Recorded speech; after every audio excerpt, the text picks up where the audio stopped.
Hey, this is Wargamer Sean. I'm going to do part 2 of the Codex Necron review. I'm going to start with the HQs this time. So I'm going to start right at the beginning of the HQs. There's a lot of HQs because a lot of them have models, so Necron's got to keep everybody. So let's go over the Overlord. The Overlord is 80 points, and he's now weapon skill and ballistic skill 5, which is nice. His strength and toughness 5, wounds he's got 3. He's got 2 initiative like every Necron, and 3 attacks, leadership of 10, and 3+ save. He's got the Staff of Light that comes standard, but he can be kitted out with more things. And I apologize, I'm going to look quick because I don't remember. Staff of Light is a 12-inch range, assault 3, strength 5, AP 3 weapon. He can take various other things, so most of the time you're probably going to kit him out and not leave him at that 80 points, unless you really want to take a cheap HQ. Although honestly, if you're just going to take a cheap HQ and run a normal CAD, you're probably going to go with a Cryptex. We'll find out why when we come to it. But the Overlords is what he is, and you can kind of kit him out and put things on him. The next one is a Lord. Now he is weapon skill is skill 4, strength toughness 5, wounds 2, and initiative 1, attacks 2, and 3+ save, and staff of life. So he's got 2 wounds now instead of 1. And he's got reanimation protocols. He's 50 points. So he went down. I think he went down. I apologize if I'm wrong. Now the Cryptex went up. He's now 65 points. And he has 2 wounds now too. He's strength and toughness 4. Weapon skill, ballistic skill 4, initiative 2, attacks 1, wounds 2, 4+ save. Now, the cool thing about him is he has Technomancer, which him and the models in his unit, the reanimation protocols count as +1 bonus to the reanimation protocol. So that's pretty cool because he has a +1 to reanimation protocols with any unit he joins, which is really nice. So he went up in points, but I think it's fair. I think he's, he's good. He can take a Chronometron for 25 points. Now that's a 5+ invulnerable save to shooting attacks. That's cool, but 25 points is kind of expensive. I just don't see. Honestly, you're better off burying him in a squad and have him in the back or somewhere where he's not going to get shot and just kind of use him to buff things. But I don't think it's worth the 25 points for the 5+. Unless, let me just check. I'm pretty sure that does not confer to the whole squad. That'd be really. I'm pretty sure it doesn't, but let me just check just to make sure I am not wrong. Sorry. 1 second. Chronometron. Oh, sorry. I apologize. Maybe it is worth it because it's a model and his unit that he has is a 5+ invulnerable save against all shooting attacks. So it is a unit. Holy cow. Well, that's a little bit more reasonable to think with 25 points. But I don't know if you'll be seeing it taken that much, maybe. Especially if you're going to take a big blob squad of units of like warriors. Maybe you would take that for an invuln save. So it's something to think about. I still think the Cryptex really good. He got more expensive, but I still think he's really good. I don't know. I still think he's really a good option. The next HQ is a Destroyer Lord. He is weapon skill 4, strength 5, toughness 6, wounds 3, initiative 2, attacks 3, leadership 10, save 3. So he also, he is still a decent unit. He is now a jetpack instead of a jump pack, so he moves a little differently now. He can now move in the assault phase. It's going to slow him down a little bit, so it's going to be harder to keep him with units like Wraiths, although they can kind of trail behind if they need to. He does have the preferred enemy special rule, and he also has independent character and reanimation protocols like pretty much every Necron does. But the preferred enemy is nice. he can take artifacts just like everybody else. You know, I think you still will see him played. He's 110 points. But I still think he's kind of good. Nemesis Zandrek is 150 points. He's weapon skill 5, strength and toughness 5, wounds 3, initiative 2, attacks 3, 2+ save. So he's still got a 2+ save, which is nice. He has Eternal Madness as a warlord trait, and he has a Staff of Light and a Phase Shifter that he comes with automatically, and he can't really buy anything else, so I think you're kind of just stuck with what he's got. So he's got a 4+ invulnerable save. Eternal Madness is a warlord trait we talked about last time. That one is he has a Zealot special rule, which honestly that's not bad because you're going to pass pinning checks and leadership tests, and you're going to stick around in combat, so that's good. So he's still a good character. He's a little expensive, but he's still good.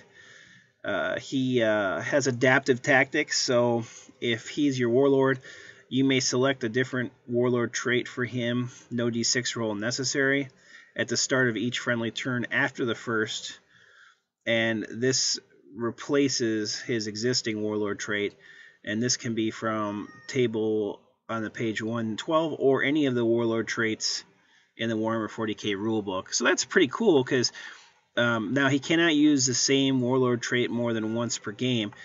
Now I'm assuming you can always use the Eternal Madness one if you want to, but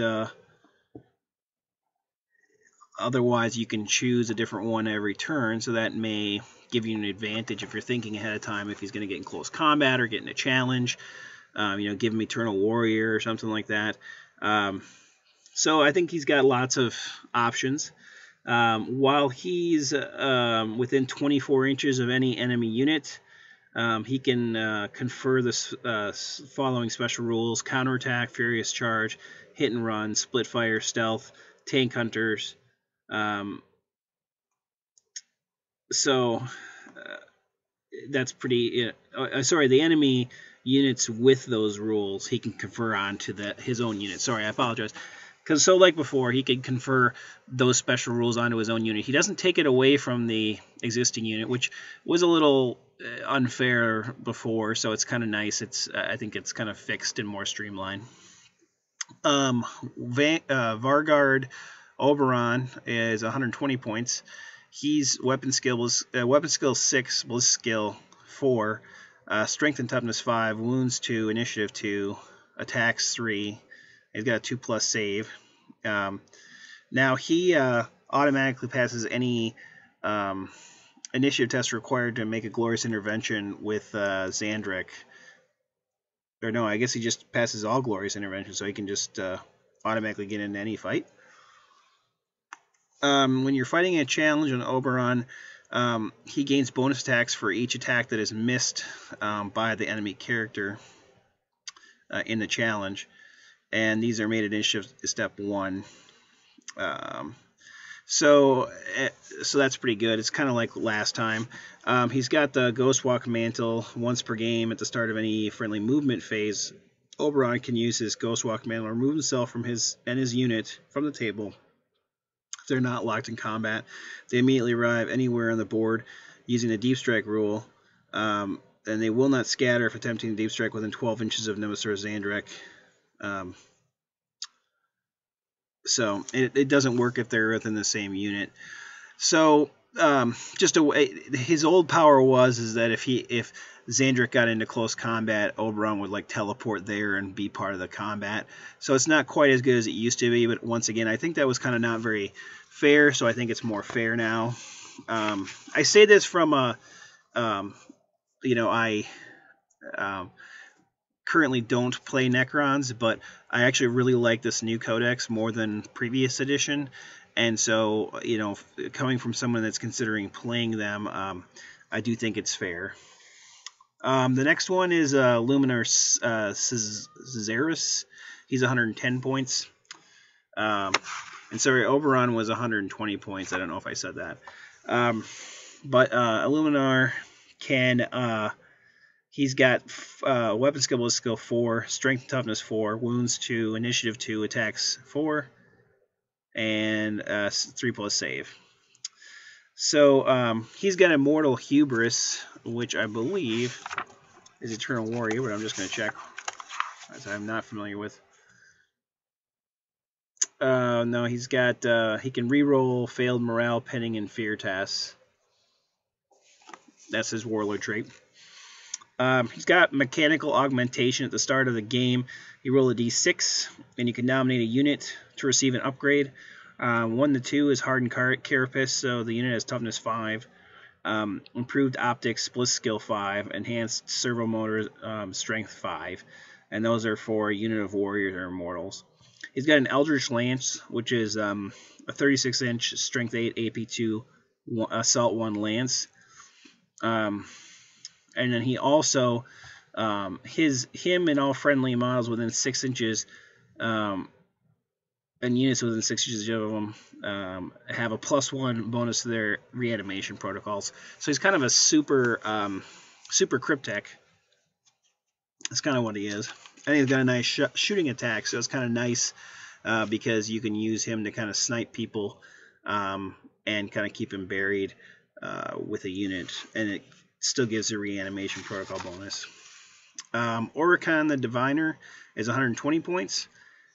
He has weapon skill 4, strength and toughness 4, wounds 2, initiative 2, attacks 2, and a 4-up save. He's an independent character.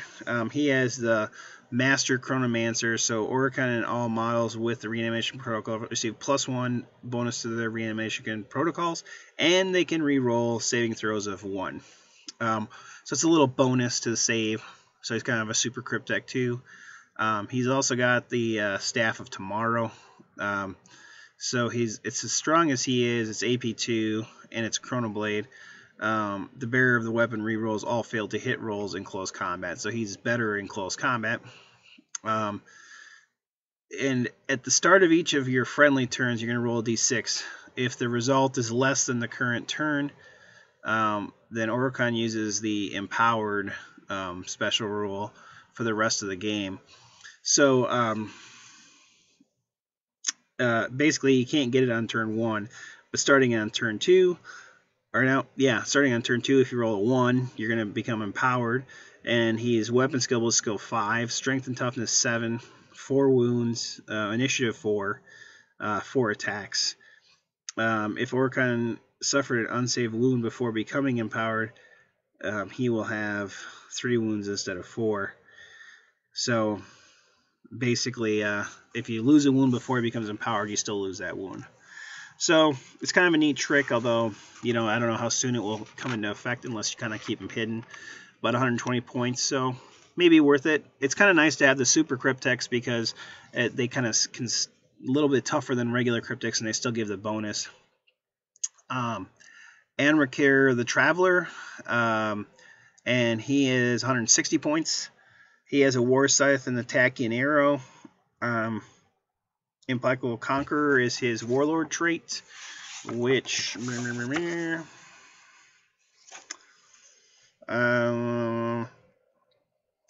he has Relentless and Crusader special rules, which is good. At the start of the shooting phase, he can choose an enemy vehicle within 12 inches, and on D6, you basically, on a 4+, you randomly select a vehicle's weapons, not bombs or one-use only weapons, and you shoot them and select at another enemy unit. They use a vehicle's ballistic skill, and if it's shaken or stunned, it still uses the Snapfire rules. So this basically got nerfed. He had this rule last time, but he could fire all of the weapons, guns, and it was pretty powerful. He could change the facing. So I think it was a little unfair last time. This is a little tamed down. I don't think he'll see the table as much, but he's got counterattack, furious charge. So he got a little nerfed, but I think he kind of needed to. Treason the Infinite is 130 points. He has weapon skill 5, strength and toughness 5, wounds 3, initiative 2, attacks 3, and leadership 10, 3+ save. So he has Enduring Will is a warlord trait. I should just keep this page open because I keep flipping. He has Eternal Warrior if he is the warlord. So that's actually a really good warlord trait to have. So that makes him a pretty good warlord. He has the Empathic Obliterator, which is +2 strength, AP4, melee, concussive, psionic shockwaves. So if the character is slain in a challenge by an attack that has this special rule, all models within 6 inches of the slain model within the same faction, friend or foe, immediately suffer a strength 4 AP hit. If Treason is removed as a casualty, roll a d6. On a 2+, choose another friendly Necron character, excluding unique models, and remove that model as a casualty and place Treason in its place with d3 wounds remaining. It's kind of the same rule he had last time. It's a way to kind of bring it back. It used to be Cryptex, but now it's any non-named character he can replace. So I still think Treason will still see the table. He's not scoring anymore like he used to be, but that's okay because everything's scoring now. And I don't think it's fair to give him objective secured. So I think that's why you saw that rule go away. Catacomb Command Barge is now an HQ choice. So the Overlord's just with it. It's 135 points. Overlord is 5. Weapon skill, ballistic skill, toughness and strength 5, wounds 3, initiative 2, attacks 3, 3+ save. And the vehicle is a chariot, skimmer, fast, open-topped, and a character. So he's wicked fast. It's a fast skimmer. So he's going to be cruising around. He's got the command barge is a 4 ballistic skill, and then front, side, and rear 11, and the 3 hull points. But it does have the quantum shielding and it has a gauze cannon. So all friendly units with Necron's faction within 12 inches of the Catacomb Command Barge reroll all failed morale hits, pinning tests, and fear tests. If your warlord is a Catacomb Command Barge with the Immortal Hubris warlord trait, this special rule instead affects all friendly units with Necron faction within 18 inches of your warlord. So it makes that warlord trait better. He can exchange his gauze cannon for Tesla cannon for free, and he can take a bunch of artifacts and stuff, kind of move himself up. I still think I think the rules got a little bit more fair for this guy. I don't think you're going to see him used as much, but I still think he's very good because he's strength 5, and I still think you're going to see this guy kitted out. As far as, that's all of the HQs. You'll notice one guy was left off, but he becomes a Lord of War, so that's why. As far as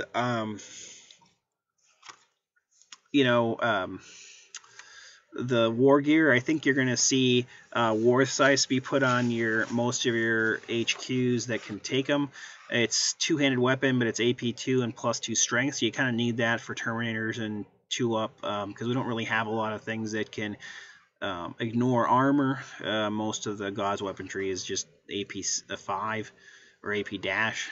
But the war sights is +2 strength, and on your warlords, your lords and stuff like that, you're going to be hitting at strength 7, and it's armor bane, so you get to reroll. So it's going to be a tank killer, especially the Catacomb Command Barge. I think you're going to see most people take the 4-up phase shifter because it's not as good as it used to be. It was a 3-up. But I still think it's going to help. I think you're going to see that still on the Catacomb Command Barge, although the 4+ only works on the Rider. It does not work on the Catacomb Command Barge. So it's a little less wanky or janky than it used to be. Some people may take the Phylactery. It gives it will not die. Let me see how many points that is. Phylactery is 15 points. It may be worth it. I think for sure you're going to see people putting Phase Shifter on there, which is 25 points, and a War Scythe, which is 20 points. People may take the Phylactery. It's not that much. I don't think people are going to take Mind Shackle Scarabs anymore because there's so many Space Marines out there and Fearless that are just going to kind of ignore it anyway. Resurrection Orbs are 25 points now. They're one use only, but you get to re-roll your reanimation protocols, and I think it adds +1 to the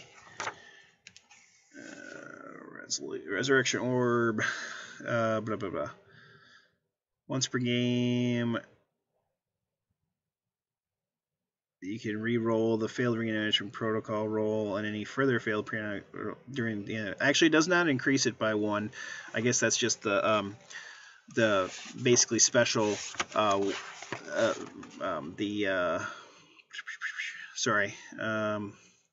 Orb of Eternity. That's an artifact of the Eons. That's the only one that has that. I apologize. So I think, I'm going to stop here. I think you can kind of kit your guys out depending on what you want to do with your army. I mean, I can talk more about how you're going to kit these guys out. It depends on how you're running them. If you're going to run them with something that's close combat or assaulty, you're probably going to kit it out so he's survivable and not going to die right away.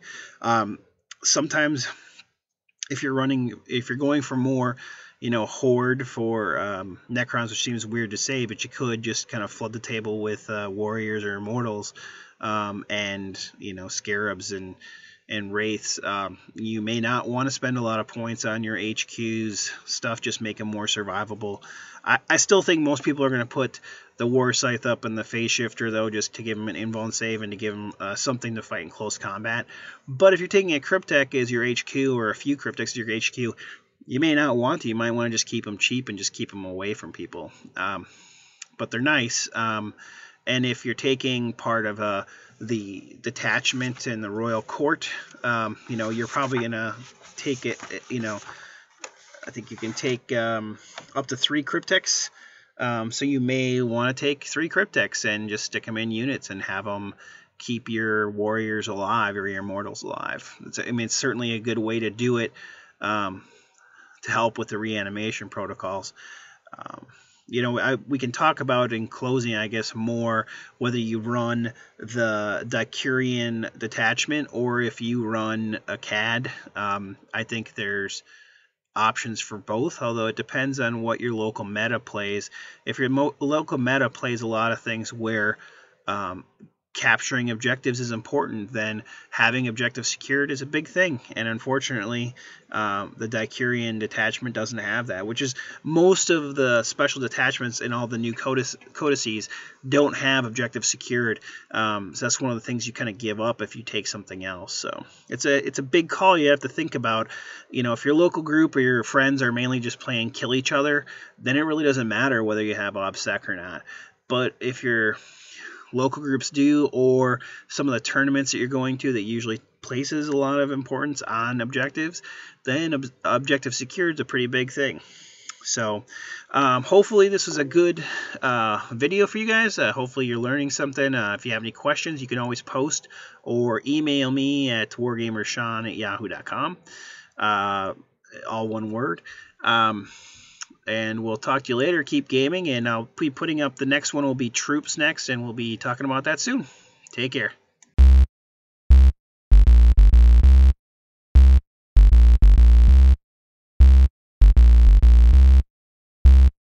Goodbye.